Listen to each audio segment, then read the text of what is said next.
Bonjour, bonsoir, napesi bandeko nyonso mbote. Lelo toye tolobela kaka suite ya situation ya mboka pona coronavirus o bandeko baza kusufrir. Baza na mboka sans provision, sans eloko ya kolia. Donc, sans plus tarder, tolanda nanu vidéo oyo bongo toya kozonga après. Merci.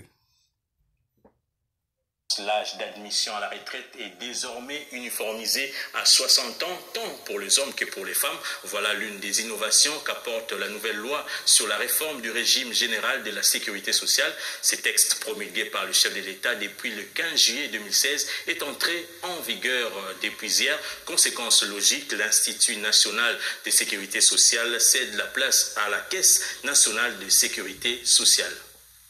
Les travailleurs congolais entament une nouvelle ère de sécurité sociale ce 16 juillet. Il s'agit de l'entrée en vigueur de la nouvelle loi du 15 juillet 2016 fixant la réforme du régime général de la sécurité sociale en République démocratique du Congo. L'Institut national de sécurité sociale, l'INSS, devient la CNSS, Caisse nationale de sécurité sociale, à partir de ce lundi. Une réforme porteuse d'innovations importantes tant sur la couverture sociale que les prestations et leurs conditions d'octroi. Par exemple, l'assujettissement devient volontaire et s'étend sur toute l'étendue du pays.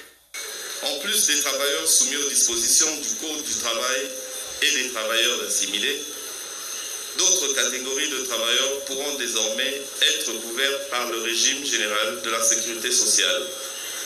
Il s'agit notamment de les mandataires de l'État dans les entreprises et les établissements publics et dans les sociétés d'économie mixte ne bénéficiant pas, en vertu des dispositions légales ou réglementaires, d'un régime particulier de la sécurité sociale. Cette loi uniformise l'âge d'ouverture et du départ à la retraite. Les travailleurs pourront tous y aller à 65 ans sans distinction de sexe. Elle met en place l'allocation de vieillesse pour l'assuré ayant moins de 15 ans d'assurance, y compris l'allocation du survivant ayant droit d'un assuré. L'allocation des orphelins y fait partie, mais aussi le droit de rachat de la carrière pour tout assuré âgé de 60 ans au moins qui ne totalise pas 180 mois d'assurance. S'agissant de la branche des risques professionnels garantissant la santé et la sécurité des travailleurs, contrairement à la loi de 1961, la nouvelle loi consacre quelques innovations sur la prise en charge en plus des accidents et maladies survenus dans le travail. Notamment l'allongement de 60 jours de délai de la déclaration de l'accident de travail et de 120 jours de celle des maladies professionnelles. Cette loi prévoit également la mise en œuvre d'un programme de prévention. La prestation familiale fait également partie des grandes innovations de cette loi. Tous les travailleurs sous toute l'étendue du pays bénéficieront des allocations familiales. La nouvelle caisse apporte plusieurs innovations. En ce qui concerne d'abord la généralisation des allocations familiales sur toute l'étendue du territoire national, en ce qui concerne les allocations prénatales, en ce qui concerne les allocations, d'autres allocations familiales qu'on va payer aux travailleurs congolais. Donc c'est une très bonne loi pour le pays et nous devons l'appuyer, nous devons accompagner la nouvelle. Les droits aux allocations prénatales et de maternité pour la femme travailleuse ou la conjointe d'un travailleur y figurent. Par exemple, la nouvelle loi prévoit la prise en charge dès la conception du bébé. Les droits aux indemnités journalières pour la femme travailleuse pendant le congé de maternité pour compenser la perte de ses revenus. La Caisse nationale de sécurité sociale, l'Inspection générale du travail et tous les acteurs impliqués dans le secteur du travail en RDC ont donc la lourde mission de veiller à l'application de cette loi pour faire bénéficier aux travailleurs ce qui leur revient de droit tel que consacré dans cette réforme. Merci Bandeko. Je crois que Bisognos tout Olandi en vidéo oyo tomoni yango. Ndenge nini directeur à INSS azali ko faire expliquer bato comment fonctionnement ya INSS ezali to Caisse nationale de la sécurité sociale. Problème ezali oyo bandeko nangai. Batu baye bakate INSS ezali nini? Batu ya oya Kishasa ya potote. INSS ezali place oyo peuple akendaka ko bénéficier oyo ezali intérêt na ye. na bambongo na ye ya paku to ba taxe o bazokata ye nde tango akeleli to tango akomi na besoin moko quelconque akokende kuna na kati akokende kuna ezali na ba agent ezali na ba juge ezali na ba formulaire oyo ezalaka remplir oko remplir yango basololi na bango après wana bako approuver yango soki ba approuver yango engolo bake babandi kofuta yo jusqu'à ce que kozwa musala to bazali kofuta yo jusqu'à ce que nzamba kobengo na mokili soko ozali pensionné. Voilà ndenge caisse nationale etambolaka. Mais tolandi bien awa na yoki bien ke balobi ke pona ba pensionné donc pension ebandi na 65 ans donc bazopesa bango 15 ans donc ngolo bakitina 80 ans donc bosila nena bango ozomona te ke eloko nyonso oyo bango bazosala wana ezalaka bongo te donc pension ya mutu ekendaka ti mutu akufa bazali kopesa yo omoni tanto zoloba ke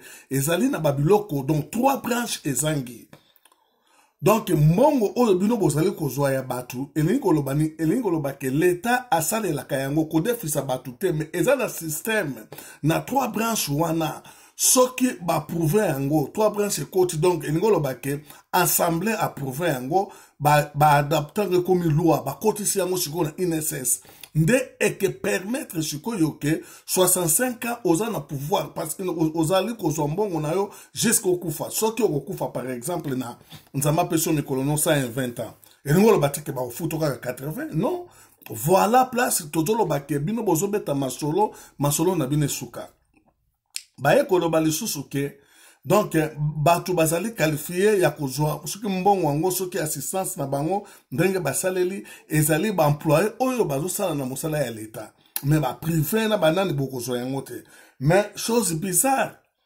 na poto to vendre je crois que ba compagnie ebele ezali privatisé donc soki na kobosa na te na zana bonne mémoire l'État za na police azana armée azana immigration azana ba service mususu ya cantonnage ya miken azana mwa biloko mususu eza mingi koso ba 10 mais le reste ya ba compagnie tikali ezali privatisé ezali ya batu donc elingi koloba nini donc bango na Kinshasa bazali koboya kopesa na ba mama oyo ya biso ba papa oyo ya biso basala ba compagnie na bango moko privé parce que Congolais avivaka indépendant.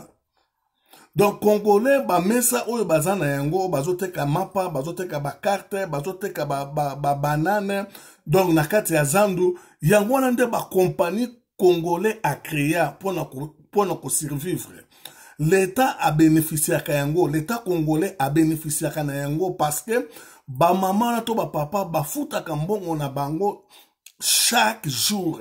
Oyo bazwaka yango elingi koloba ke bazali ko bénéficier ba bénéfice na bango te parce que bazali enregistré te na INSS ta la place sikoyo makambu ezali donc bazum batumi baleto misato ba pesi bango avantage siko batu onyo so batikali de millions de personnes plus de 15 millions oyo bapesi bango musala te e bapesi bakotisi bango na système INSS te mais bazali kozwa mbongo na bango chaque jour donc o wana ezali illégal na ndenge masolo ndenge etambolaka voilà tant tozoloba ke bango bazobeta bien te mais soki ezali ndenge wana botika kozwaka bamamana na bambongo na bango mbongo bango bazwaka totikala bambongo na bino ba diamant o bosoki ne kozwa ba diamant bozoko yiba bozosala ba makambu soki ba colta ba cuivre banani mais mbongo na bango kaka peuple congolais mbongo na ye o ya salaka o ya tekaka babiloko na ye tangu yo telemi apesi yo mbongo na ye